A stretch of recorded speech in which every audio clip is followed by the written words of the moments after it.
Hello everyone, this is Dr. Singh. Our aim in this video will be to understand the ABO Blood Group System. Let's begin with the definition of what the ABO Blood Group System is. It is a system that is used to classify blood based upon the presence or absence of specific antigens on the surface of the red blood cells. Let's reappreciate that it is the presence of specific antigens that you find on the surface of red blood cells that gives rise to the different blood types within the ABO blood group system. There's two main types of antigens that one may find on the surface of a red blood cell. One of them may be an A antigen and the other may be a B antigen. These are the two main antigens that you may find on the surface of a red blood cell within the ABO blood group system. Besides these antigens, within that patient's plasma, which is this liquid portion of the blood, you will see floating around some antibodies. Antibodies are proteins that you find in the plasma that are going to target specific antigens. And there's two main types again. For example, there's the anti-A antibody. This one targets the A antigen. And there's also the anti-B antibody that targets the B antigen. We will further enhance our discussion on these two components as we move forward. Now, let's take the surface antigens present on the surface of a red blood cell, plus the antibodies floating around in an individual's plasma together to see how they both combine to give rise to then the four main types of blood that an individual may have. A person may have a type A blood, a type B blood, a type AB, or a type O. Somebody who has a type A blood is basically someone who has a red blood cell with the A antigen on their surface, and that's being shown over here, a red blood cell with the A antigen on their surface. If you go look into their plasma, we're going to notice they have the opposite antibody. So they would have the B antibody running around in their plasma. For somebody who has a type B blood would have a red blood cell with the B antigen as noted here. Red blood cell with the B antigen, this is somebody with a type B blood, but in their plasma we would find the opposite antibody, so that we would find the anti-A antibody running around in their plasma.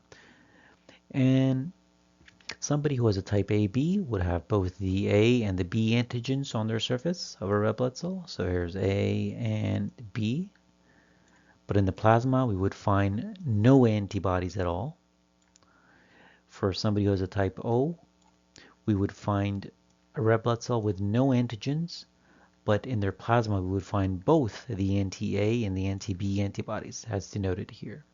Now let's try to make sense out of why basically you're noticing the pattern that you basically find the opposite antibody to the antigen that is present on the red blood cell for a particular blood type. And that makes sense. For example, if you take this one, somebody who has a type AB blood is somebody who has a surface antigen of both A and B on their red blood cells, but in their plasma you don't find any antibodies, because if you did, for example, if you found the A antibody over here, this would have attacked their own red blood cells and destroyed it. Or if you had the B antibody over here, this would have also destroyed it. So it makes sense that somebody who has a type AB blood would not have any antibodies inside of it, because that in essence would have destroyed their own red blood cells. But over here, let's take a look. Somebody who has a type B blood, because they have the B antigen on their surface, it is okay for them to have the A antibody, because this is not going to attack this.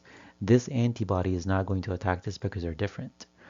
And what this is really doing is it's kind of keeping this environment safe and clear of other antigens besides the B. So it keeps the red blood cells with the B antigen happy. The red blood cells that have that antigen are happy. Why? Because the A antibody is keeping it clear and not allowing any other red blood cells with the A antigen to trickle in and cause havoc.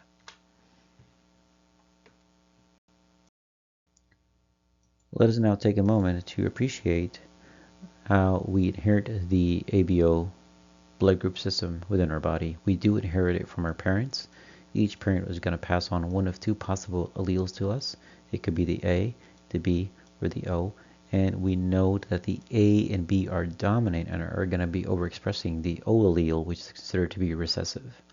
So for example, we have the parents here that are type A and type B, and if they have children, what are the possibilities for the different blood types that their child may get? So let's run through two Punnett squares to exemplify both of these scenarios with two different alleles for both type A and type B. So if a person is considered to be a type A, that means they either have the AA allele, which we'll write down over here. They may have the AA allele, or they may either have the AO alleles.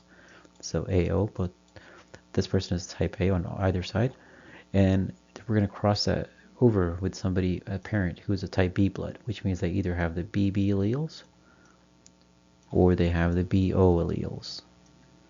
Both of these again are type B because we know here the B alleles are there, but here we know B is more dominant over the O, so that's why this person is a type B. Now let's complete the Punnett square to figure out the possibilities that are available for the offspring as these two parents meet together. So if we take the A from here and the B from here, we get this one possible outcome from an offspring would be an AB, and another would be another AB over here as we cross this and this over. And the same thing over here. Now below over here, I'm going to take this A from here and the B from here and get that as AB. And the last one too, I'm going to bring this over here and then bring this over here. And that gives us the last box for AB. So we notice that for somebody who has these particular alleles within the parents, their offspring has a 4 out of 4 chance of being an AB blood type. So that's right over here. How about if they had these AO and BO alleles as within their parents? What are the likelihood that the different outcomes for their offspring would be?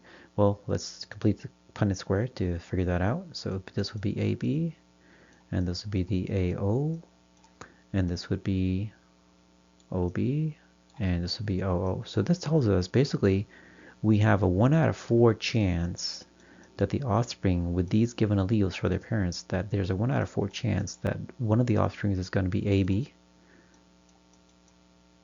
a 1 out of 4 chance that they're going to be A, because A is dominant, a 1 out of 4 chance that they're going to be B, and 1 out of 4 chance that they're going to be O. And so we can appreciate in this scenario that all of the blood types here are being alluded to for a person, for the offspring, given that if their parent is a type A or a type B, given the specific alleles that may be there within them, exemplifying that in our scenario here that the A and B are usually dominant as we inherit them, and the O is recessive, and then yielding the different blood types that a child may inherit from their parents. Now, we need to appreciate that during transfusions, we need to match the recipient's blood type to prevent any kind of immune reactions from occurring during the transfusion process. For example, we have two patients. One patient is a type A blood, another patient is a type B blood. For somebody who's a type A would mean that they have a red blood cell with the A antigen, and somebody who's a type B would have a red blood cell with a B antigen. But floating around in this person's plasma, for this somebody who's a type A, you would find anti-B antibody running around in their plasma. For somebody who is a type B, you would find the opposite over here. You would find the anti-A antibody. But for somebody who's a type A that is trying to receive blood from type B, that means you're taking the red blood cell with the type B antigen and giving it to this person who has the anti-B antibody inside of it. This here would mount a response, immune response towards the cell, and it would destroy it. So there would be an immune reaction. So it's telling us that somebody who's a type A should never be able to receive blood from somebody who's a type B, based on the fact of the presence of specific antigens that are present on the red blood cells and the specific antibodies that may be floating around, which may cross-react with each other to cause destruction and an immune reaction. Now, to be complete in our discussion of the ABO blood group system, we need to also talk about this RH factor.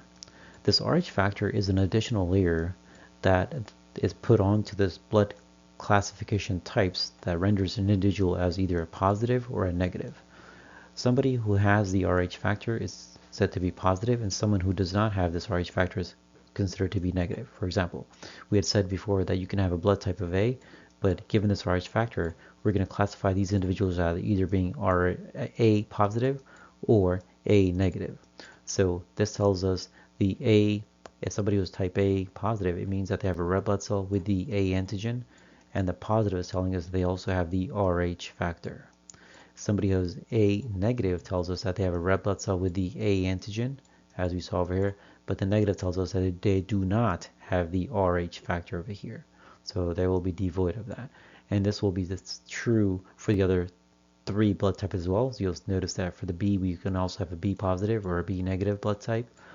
For the AB, it's the same scenario. We can have an AB positive or AB negative, and as well as for the O, we can have an O negative or O positive, and that then renders and expands our original 4 blood types to now being 8 blood types if you take into consideration the RH factor. Let's now take our knowledge on the surface antigens and the antibodies that are running around in the plasma and figure out what type of blood is safe to receive for a recipient who may be of a particular blood type. And that's what this table is showing. It's showing us that somebody who is a AB positive, for example, is going to be safely be able to receive blood from the following blood types. To reorganize this table into a way that you can memorize it and take it with you a little bit easier, you can regroup this in the following manner. We'll put the O over here, and we'll put the A on the side over here, and we'll put the B here. You can flip the two, it doesn't really matter. And then we'll put the AB at the bottom. Now, we will draw some arrows. We're always going to draw arrows going down. So this is somebody's a type O blood. We'll draw an arrow going down over here. And we'll also draw an arrow going down over here as well as down over here. And we'll do the same for this A and B then. A is going to go down to this, and B is going to go down to this. You see I'm drawing arrows pointing down and not up. We're also going to draw arrows going to itself. So essentially what I'm saying is somebody who's a type O blood can definitely receive their own blood or blood from somebody who's also a type O. So I would draw arrows on all of them. Now, considering our scenario over here, somebody who's we also need to consider the RH factor. So let's put that in there. So if somebody is a RH factor, that means if they're positive, that means they have the RH factor. If they're negative, that means they do not have the RH. But somebody who's a positive RH factor can receive blood from a positive or a negative. But somebody who is a RH negative can only receive blood from somebody who is a negative. And so let's see how this plays out. So let's consider somebody in our scenario who is a AB positive in this scenario. Who can they safely receive blood from? Well, you're just going to look above. Where are the arrows? Who are they getting arrows from? Well, they're definitely getting it from themselves. So AB positive can receive from themselves. But since they're positive, as we had said before, they can receive from positive and negative. So they're getting blood from themselves, positive as well as negative. So they're receiving blood from AB positive as well as negative. There is another arrow coming to the AB from the B, so they can also receive blood from B. And since they're positive, they can receive it from AB positive and AB negative. They also have a arrow coming from A, so we'll say A positive and A negative, and also they have an arrow coming from the O. So they can also receive from O positive and O negative. And the reason why they can receive from both is because they are positive themselves. So this tells us then that somebody who has a type AB positive blood, they are a universal recipient given the antigens that are present on their red blood cell and what they are, and given the fact that there's no antibodies running around in their plasma, they're going to be able to receive blood from just about anybody. So they're categorized as a universal recipient. So drawing this graphic or flow chart can easily help you to deduce as far as what is safe to give to an individual given their particular blood type. This concludes your topic. Thank you so much for your time. I hope you found this video useful.